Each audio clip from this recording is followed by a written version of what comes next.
Bonjour à tous. Bonjour. Aujourd'hui, on va vous parler de ce bouquin. Du coup, on va simplement donner notre avis sur ce livre qui nous a quand même pas mal marqué. C'est l'histoire d'Émile, un homme d'une trentaine d'années qui apprend qu'il est malade et qu'il va mourir dans les 2 ans qui arrivent et il veut pas passer la fin de sa vie à l'hôpital. Il décide de partir en voyage et avec ça, il invite Johan à venir avec lui. Tu peux le dire, hein, il a un Alzheimer précoce. On sait dès le Il est départ. condamné, on le sait dès le On sait départ. dès le Ouais. départ qu'il a un Alzheimer précoce à 26 ans. Je pense qu'on peut donner du coup notre avis sur ce livre. Je pense que tu peux commencer parce que ça t'a plus marqué. Bah, moi j'ai beaucoup aimé le livre aussi, mais c'est toi vraiment qui m'a Mhm. dit lis-le parce que vraiment là on est sur quelque chose quoi. Je peux dire que ça fait partie de mes livres préférés, voire mon livre préféré, je pense actuellement. L'histoire, elle est incroyablement belle et ça remet beaucoup de choses en question, mais pas au point où c'est négatif, on se dit que toute notre vie, il faut l'acheter et changer. Non, c'est plutôt, voilà, on se rend compte qu'il faut vraiment profiter du moindre petit moment parce que on sait jamais ce qui peut arriver, quoi. Ouais, en effet, je suis d'accord avec toi. Ça donne une bonne réflexion sur comment envisager la vie et envisager les choses que tu veux faire dans ta vie.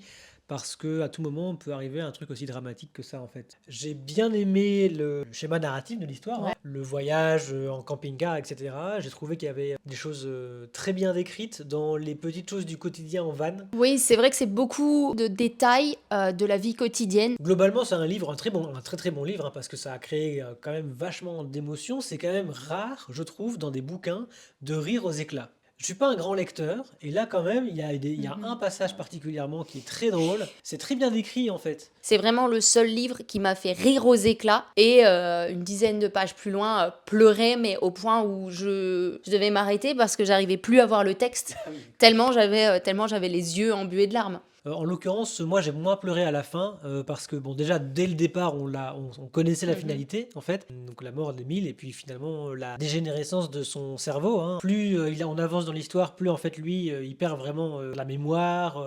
Sa Il mémoire est... du présent, en Ouais fait. voilà. Simplement, au fur et à mesure, sur la dernière partie du livre, il vit dans le passé. Mais au fur et à mesure, dans un passé de plus en plus lointain, en fait. À la Mhm. fin, il finit dans un passé où il a une dizaine d'années, quoi. D'ailleurs, cette réflexion sur le passé et le présent, c'est pas Mhm. mal parce que, en fait, elle est mise en parallèle avec l'histoire de Johan aussi, Oui.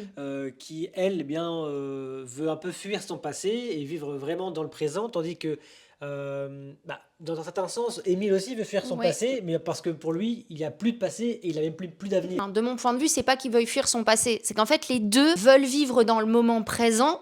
Émile qui vit dans le présent parce qu'en fait il a plus de futur, il a un futur triste. Et à l'inverse, Joanne, elle redécouvre le présent, en fait, elle réessaye de vivre dans le présent parce qu'elle a un passé horrible en fait. Pour un peu conclure, moi j'ai trouvé ce bouquin très bien. Le seul point négatif que je trouverais à ce bouquin, c'est la structure, c'est la forme. En fait, pour les trois quarts du livre, c'est l'histoire d'Émile. Et voilà, on suit en fait le personnage de Émile qui va vivre avec Johan. Pour moi, on partait là-dedans directement. Pendant les trois quarts du livre, c'est ça en fait. Et dans le dernier quart du livre, on donne des infos sur Johan, on rentre plus dans l'univers et dans la tête de Johan. Ce qui est bien pour comprendre un petit peu. Son passé et de Oui, oui. pourquoi son Oui, oui. présent et sa manière d'interagir est importante. Rentrer dans l'histoire de Johan pour comprendre pourquoi elle est comme ça depuis le départ avec Émile, c'est bien, mais je trouve que c'est un peu déséquilibré en fait. J'aurais bien aimé en fait qu'on rentre dans la tête de Johan plus tôt dans l'histoire, parce que du coup en fait j'avais l'impression en fait que l'auteur avait presque oublié de raconter Johan pour comprendre mieux Émile. Moi, par contre, je suis pas d'accord en fait, parce que vraiment, quand on lit l'histoire, au début, Joanne, c'est impossible de connaître sa vie, de savoir pourquoi elle est là, parce que Joanne ne parle pas, ne s'exprime pas, etc. Et en fait, c'est vrai qu'on a toute son histoire seulement vers le dernier quart, parce qu'en fait, c'est vraiment ce moment où elle finit par lâcher son passé, en fait. En fait, à partir du moment où Émile commence à réellement accepter son futur, à réellement accepter l'inévitable, Joanne elle-même commence à accepter son passé. L'inchangeable, ouais. Et voilà, l'inchangeable, c'est ça. En fait, c'est ça. Moi, je comprends tout à fait ce que le message derrière la découverte de l'histoire de Johan, mais je trouve que on aurait pu le comprendre plus vite parce qu'en fait, il n'est pas annoncé comme un cliffhanger. Alors que généralement, quand on a une info comme ça, je parle de forme, hein. Oui, Quand oui, on a oui. une info comme ça de trois quarts, un quart, c'est particulièrement bien quand c'est un cliffhanger et que ça change toute l'histoire. Que là, en fait, ça change pas tout non plus, quoi. On le savait déjà, il y avait des grosses infos, par exemple Tom Blue, la mort de Tom Oui. Blue. Bah, en fait, tu vois, on l'a appris quand même assez tôt. On n'a pas eu besoin de tout comprendre le contexte de la mort de Tom Blue pour comprendre déjà mieux le personnage de Johan. Oui, Voilà, je vois.